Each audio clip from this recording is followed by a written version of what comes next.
Hello, I'm Siobhan from James Stewart in Sotogrande, and today I am at the San Roque Club, which is next to Sotogrande, a beautiful golf resort that was built on the original finca that belonged to the Domecq Sherry family.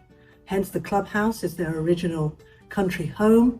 It's quite unique, beautiful, beautiful area of the country, and look at that sea view there. Anyway, got a lovely property to show you. Let's have a look.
So this wonderful traditional Andalus style villa has got 7 bedrooms, 5 bathrooms.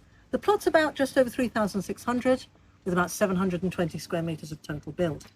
There's a lot of little extra areas in the house. There's a great TV snug, games room. So it's a great house for a lot of people to share together, multi-generational, great for golfers, for example. So wonderful property. Let's go and have a look in more detail.